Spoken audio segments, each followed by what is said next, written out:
Hey guys, welcome back to another episode on the What I Love About Sex podcast.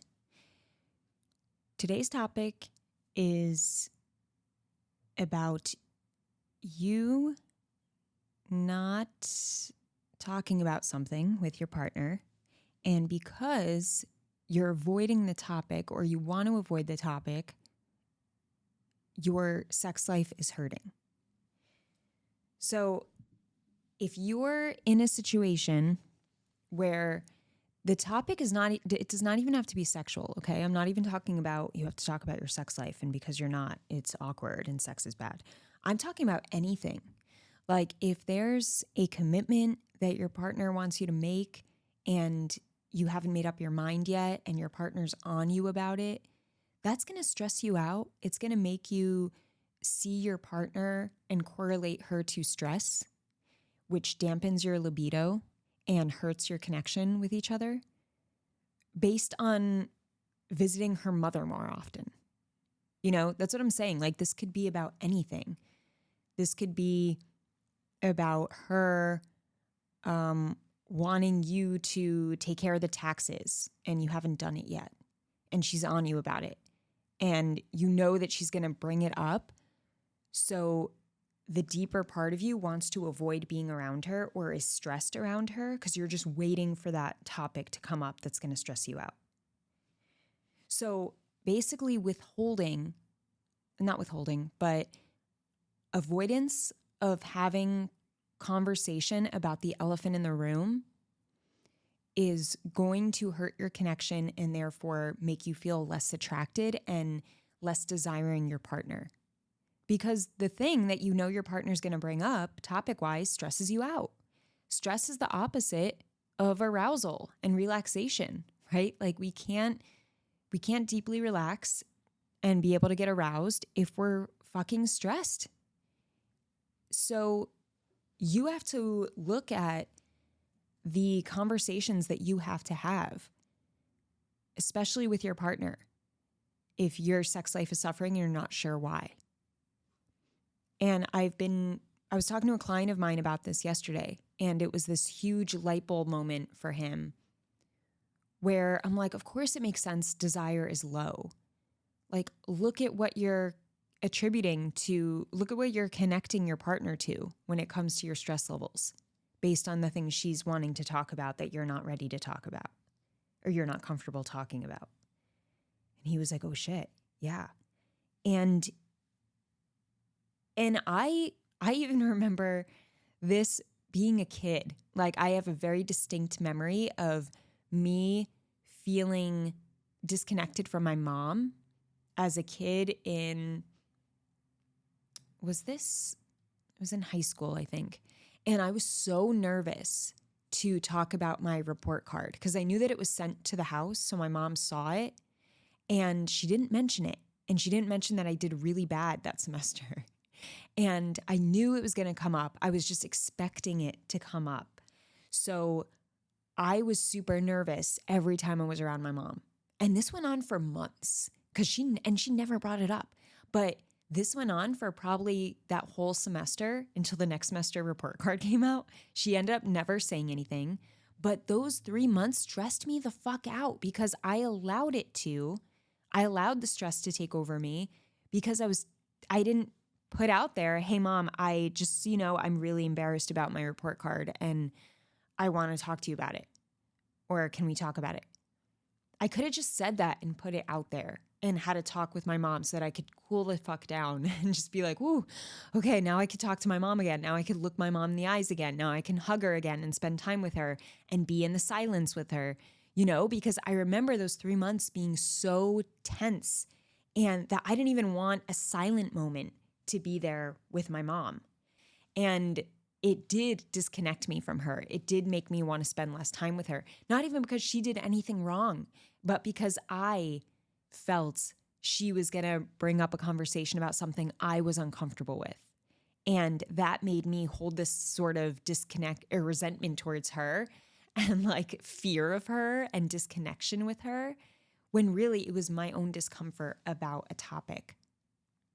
So look at your own relationship And even if sex is fine, even if sex isn't terrible, but there's still these things, these elephant in the room topics that you know your partner's going to bring up eventually. And whenever she does, it stresses you out and you never know how to handle it. Like, figure out how to handle it. Seriously, like, even now, if she hasn't brought it up and you're not even stressed right now, if you know whenever she brings up visiting her mom, or like her mom, something with her mom and the kids, like something that stresses you out whenever it comes up. Like, you know how parents could be or grandparents could be overbearing or whatever. Like what is the thing that really gets to you and kind of pisses you off and triggers you when it's brought up in conversation that your partner brings up? And how can you walk yourself through how you're going to handle that differently the next time so that you're ready for it, so that you can be regulated and calm when it comes up because you know exactly how to deal with it and you don't have to let your triggers take a hold of you. You don't have to let your emotions take control over you because you know how you're going to handle it and you know you'll be fine. And you could, and to go even further with this would to be bring up the elephant in the room or bring up that sore topic, even if it's not in the room right now. Like say, hey, you know how whenever you bring this up, I get a little tense?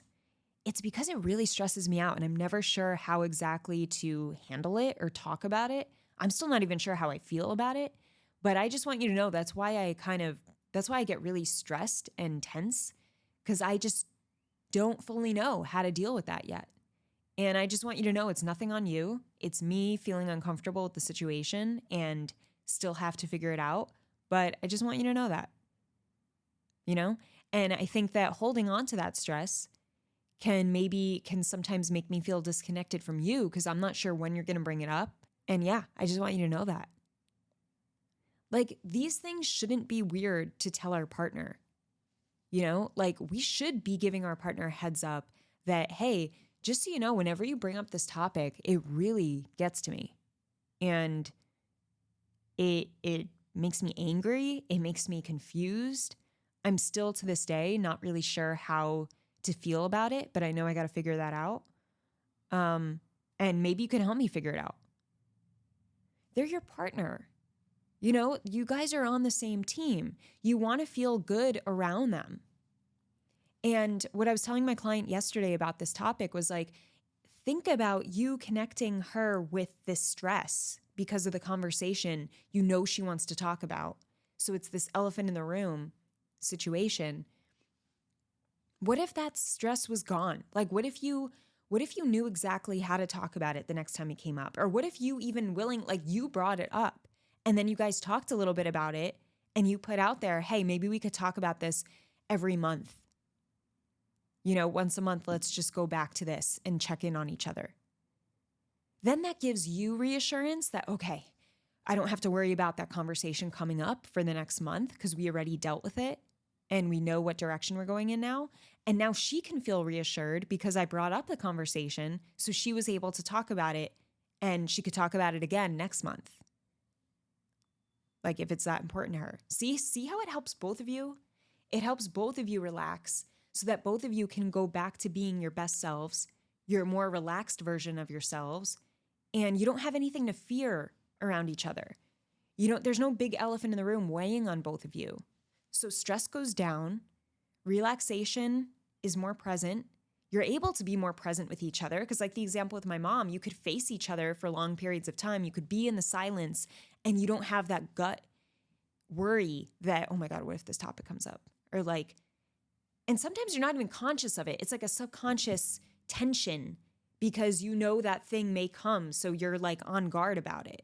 You're in defense mode and you don't even realize you're in defense mode. But often this is the reason why you feel disconnected from your partner. It's because you're in defense mode about something that you're not addressing when you could easily address it. You know, it's not like it could easily fall off of you in terms of weight on your shoulders. Like address it, make a plan to address it again if that's needed for you guys to check in on this topic like on occasion, and have a specific time so that your partner, like I said, you're like in this example with my client, his partner feels reassurance that, okay, we're going to go back to this talk in regards to commitment next month.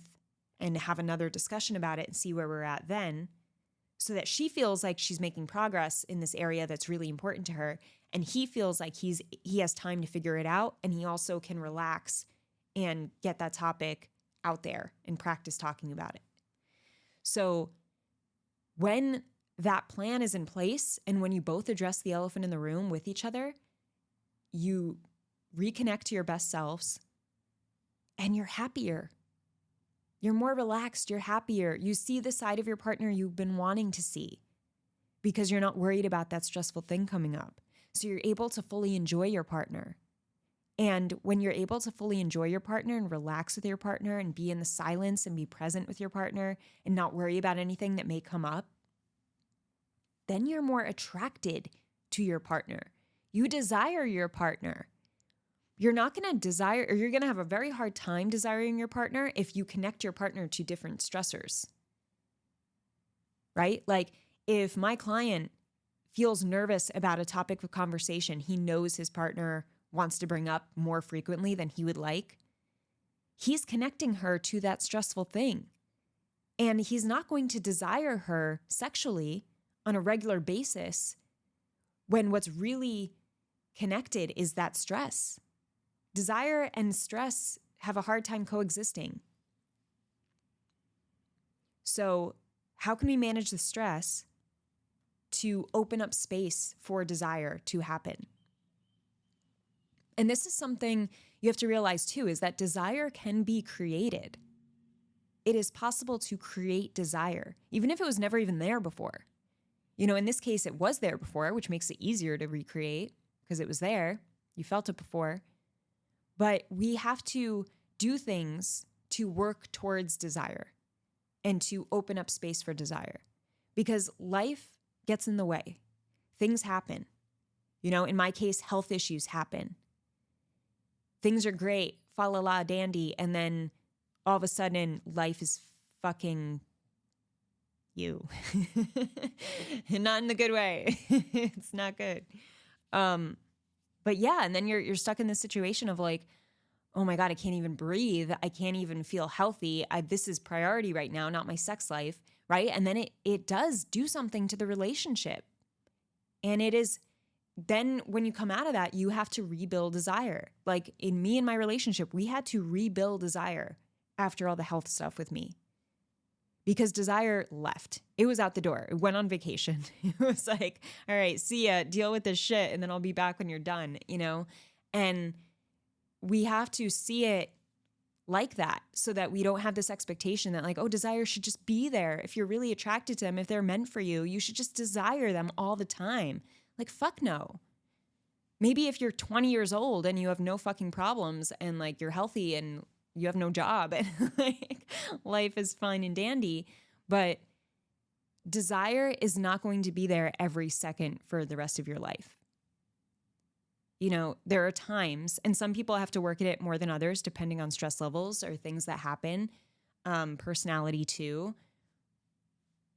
And, most people have to work pretty hard to keep it, especially with kids. Or work to get it back. So don't get rid of this idea that like desire is just this natural thing that comes and stays, because it doesn't. It goes up and down. It tests you through life events.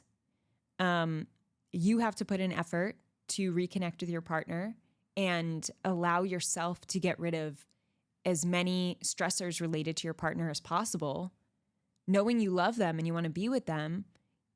If you're feeling a sexual disconnect, it's like, okay, what is blocking our connection? When was the last time I felt really like a lot of desire towards her? And why was that? What state of life was I in? What mindset was I in? What was she like? Was she acting a certain way? Was she not acting a certain way? Like really understand what is that dynamic. For instance, when I was sick and Andrew and I had a conversation about this, he would say, when I desired you most, it was when you were in your ambitious zone and you were dreaming very big and you were having a lot of fun with work and with life. And you had this like way that you walked, and, you know, you were confident in the way you talked and in the way you looked at me. Like there was this energy of confidence, you know, and he would point out specific examples, like this date we went on. And when you talked about this with that person, like he would like specifically tell me times when he was very drawn to me. And, you know, when we did this, when you wore that, when we had this experience together. And that gives me an idea like, oh, okay, yeah, like I'm desiring myself during those times too. And as long as there's an alignment there, then it's like, okay, yeah, I want that again. I want to work towards that again. I could do that. I've been there before, you know, and now I have specific examples to help me out. Because I do think it's easier. I mean, of course it's easier. It's your partner desiring you, but it's a lot easier to understand when your partner's giving you specific examples of like when they desired you most. And that helps you understand it like gives you a good idea of like when you're your most desirable self, right? And it helps you reconnect with that. So that conversation between Andrew and I was very, very helpful for me. And I was like, oh man, I wonder how many, you know, I thought about that. I'm like, I wonder how many couples actually talk about this. And, you know, when they're in that rough patch of like, desire, like I'm struggling right now. How can we help each other type thing? And there's a lot of you out there who feel like, oh, I'm going to hurt my partner's feelings if I bring that up. Yeah, you might. Like my feelings were hurt when I was told I wasn't as desirable. Of course, it's not something you want to hear, right? But if you can understand it and make sense of it, then it's not as painful. Like in my case, I was like, yeah, I mean, overall, I wouldn't desire me right now either. Like I'm really, you know, I was going through all the health stuff. I was having a hard time staying positive about things. Andrew would argue that I was for the most part, but I was really struggling. I was really trying. And I was always in pain. You know, I had chronic fatigue. I was tired so much. So I was I had this weak energy to me where I was just exhausted, right? Like I didn't want to do things. I was always in pain. Like every day something was hurting. And then he would know about that. So it was like day after day of exhaustion and pain and fear and my anxiety going up and having like, you know, it was not my most desirable state. I'll say it was not the sexiest version of Stephanie. So I made sense of that. I was like, this makes sense. I know I'm not the most desirable right now. And I know I've gone through all that. And now I feel kind of lost in this place where now I'm, you know, when I was recently healthy, I was like, shit, how do I get back to where I was? You know, it was kind of like this funky place. And we had this talk and he talked me through all of that. So yeah, you might hurt your partner's feelings, but at the end of the day, you're going to help them, you know, just as you would a child. Like if they cry because they can't eat junk food all day, you know, you're still not going to let them eat junk food, hopefully, right? Just because they're crying and they're upset. It's like, I know this is what's best for you and I'm trying to help you. I am helping you. It's my responsibility to help you and help you be a healthy, best version of yourself, right?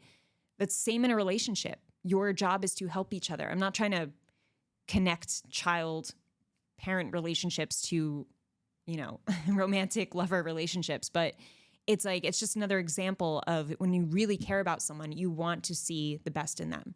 You want them to grow. You want them to be great. You want them to feel great and feel their best. He knew I wasn't feeling great about myself. So it was like that wake-up call, like you would give a best friend, you know, where it's like, hey, I love you, but I'm seeing this and I know you can be this. So how can we get you back there? You know, that's what I would want a best friend to tell me. And Andrew is my best friend. So he did tell me that, you know, and you should be able to tell your partner that, hey, I'm having a hard time, you know, feeling desire within our relationship. Can we talk about this? Like, can we talk about what it looks like and feels like to desire each other? Because I know this is normal. Like all couples go through this, but so let's just understand each other a little bit more around this. You know, that's a way to open up a conversation. And maybe you wouldn't out of the get-go open it up with, I'm not desiring you. But But, sit them down, say, hey, I want to talk to you about something. This may be hard to hear. I know it's hard for me to say, but I've been thinking a lot about desire within our relationship, and I love you so much, and I've definitely desired you a lot. But right now it's, I'm struggling a little bit, and I want to share that with you and share why. And I want to hear from your side how you're feeling about desire towards me. So see how that opens it up in this place of like, I love you. This may be hard. It's hard for me to say. Like there's a lot of empathy in that introduction. And then you're able to put it out there. And when you put it out there, I promise your partner, if you're lacking desire, your partner knows. So by you putting it out there, it not only helps you guys get on the same page, but it gives your partner relief to know like, oh, I knew something was up. And it's not that he doesn't love me because he just told me he loves me, but he told me a specific problem and that he wants to work with me on the problem.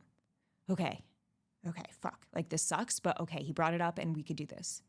See how it brings a sense of relief because it's like, it's finally being addressed. It's that elephant in the room that you knew once again was coming. Like you knew as the woman in the situation, she knew something was wrong. And you weren't saying something because you were afraid of hurting her feelings, but you were hurting her regardless because you were acting fucking weird because she felt like something wasn't being said and it wasn't. Okay? I know that's how I felt. Like I knew that something was off with Andrew when he wasn't talking to me about, lack of desire he was feeling towards me when I was sick. And I knew something was up and it only added pressure to me. Like it added stress to my life because I'm like, I'm sick, dealing with all this stuff. My boyfriend's acting fucking weird and he's not telling me the truth. Something's happened. Something's going on. I feel it. I know it. And he's not saying it. And, it took like a couple months for him to say that because he was so, and I talked about this in different episodes, but it was a really pivotal moment in our relationship because it was probably the most needed conversation. It was one of the most painful conversations, but it was so needed and necessary because it allowed us to get on the same page and to both just take a deep breath and be like, oh, okay, we addressed that. Like we both knew it was out there, but just saying the words was like, oh, fuck, that was good. Okay, great. We are on the same page and we're going to work on this together. And then we started to, but we couldn't work on it together unless we talked about it first, unless we addressed it first. And addressing it, like I said, was painful, but then we were able to work through it. And then we were able to recreate desire in our relationship to the point where we were having sex. Like, I don't know. I don't want to use numbers so that you guys compare or anything, but 4 times to 5 times, actually, probably more than that, our sex life. And in terms of frequency. And frequency is not the most important thing. It's really the quality. And that also improved. So from going from having sex occasionally to and having it feel empty and not truly connected for a moment, for a moment when the health stuff was really on the rise and we were struggling, to having it very frequently and feeling very connected and having fun and trying new things and doing stuff we really loved and enjoyed and actually looking at each other and like laughing during, because we have all these jokes now that we're like creating all these new memories and we're able to relax and have more fun with each other. Like it's changed so much because we were able to have that hard conversation, talk through it, and recreate desire. So yeah, the point is, if there's anything, even if your conversation, you may desire your partner a lot, or find your let's say you may find your partner very attractive, but you're having a hard time desiring them. And you're like, this doesn't make sense because she's attractive. I'm so attracted to her, but I'm not feeling the urge. I guess my libido's low. Like, don't just chalk it up to my libido's low. Understand, why is your libido low? Because you can do things to change your libido. I have clients start masturbating more, and that alone gets their libido on the rise. I had a client who was not masturbating hardly at all, and I got him into certain exercises, and he And then now he's at the point where he's masturbating more than 7 times a week. And he's like, my libido just shot up like it's crazy. Because there are things you can manually do. It's not all like, some of it is just taking different behavioral steps to get your libido up. Sometimes it's just having a conversation with your partner to get your libido up. Sometimes it's, going to the gym more often to get your libido up. You can make one action change and your libido is up. So don't just think, oh, my libido's down. Yeah, it's just weird. No, it's not just weird. There's something causing that. So understand what it is and do something about it if you want your libido higher, if you want to be in the mood more often. And of course, sometimes it is hormonal and chemical. It's not always, but action still, regardless, can help. So yeah, what I'm saying is if you're feeling like something's off, or I'm not fully desiring as much as I feel I should or I can or I have in the past and I want to, then ask yourself about this conversation example. Is there a conversation you dread having with your partner or fear that she'll bring it up and it's always a stressor? There may be many. Maybe there's a lot of conversations. Write them down. Write down all the topics that stress you out when they're brought up and that make you want to walk away from her. Maybe you don't walk away from her, but what are the topics that she brings up where you're like, oh, fuck, here we go again? Write those down and notice how many they are, or notice, even if it's one, how heavy it feels to you. And that is a huge indicator of why you're not feeling desire towards your partner. Okay? It makes sense, right? Like you're connecting your partner to all these things or this feeling of this heavy weight that you don't want to experience. So how can you relax fully and have fun with your partner and be sexy when you're holding on to this or when you don't know how to deal with this? You can't. They're not coexisting well. So it's not that you can't ever be stressed or ever have topics where you're like, oh, I don't want to talk about this, but you do want to know how to handle those topics and not feel like they come up and you're like, oh, fuck, what do I say to this now? Like, what do I do to shut this down now? Try not to shut it down. Ask yourself, all right, how can I handle this topic in a way that is productive and gives her an answer, but doesn't stress me out too much? Like, really sit with those things and try to deal with them. Because that's the problem. You're not dealing with them. You just keep putting them off. So every time she brings them up, you feel more guilty and bad about putting them off. But at the same time, you don't want to deal with it because it never seems to be the right time. It's never going to feel like the right time to deal with these topics. So really take a moment and just tell yourself, like, how can I deal with this differently moving forward? How can I find an answer to this so that when this topic comes up, I don't feel nervous? Maybe I don't love it, but I don't feel on edge. I don't feel stressed. I feel the stress that's appropriate and it's fine. I'm not connecting that to my partner. It's not that big of a deal. Like, what would you have to do with those topics to feel that way? And I promise when you do that, you will see change in how you connect with your partner. Because you will no longer be connecting her to that stress. And you will no longer resent her for bringing up those topics that you don't know how to deal with. So fix it, deal with it so that you can help your desire grow or recreate desire with your partner. Yeah, that was a nice little wake-up call for a client of mine yesterday. And if you want to be a client of mine, you can apply in the description of this episode. I would love to hop on an intro call with you and see if we're a good fit. So let's do it. Don't wait. Don't wait and act like this isn't important to you when you know that it is. There's a lot of you guys who are like, oh, yeah, maybe down the road I'll fix this. And you're already like 50. Like, dude, fix it. Just take care of it. Get your answers. Especially if you spent 20 years struggling, like there's no need for that. There is really no need for that. It's so unnecessary. And you need to get help. You need to do it ASAP. Stop waiting.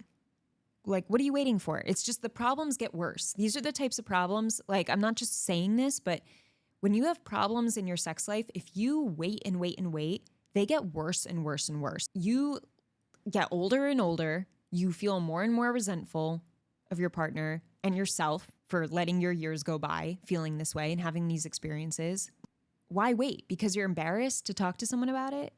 As we learned in this episode, talking about shit is what gets it off your chest and what allows space for you to relax and to think clearer, but you have to get stuff out. You can't hold everything in, hold the problems in year after year, hold the resentment in. It builds tension and it creates more problems and makes your current problems worse, especially when it comes to dick performance, and communication with your partner. Like, you will be a worse and worse communicator the longer you hold off.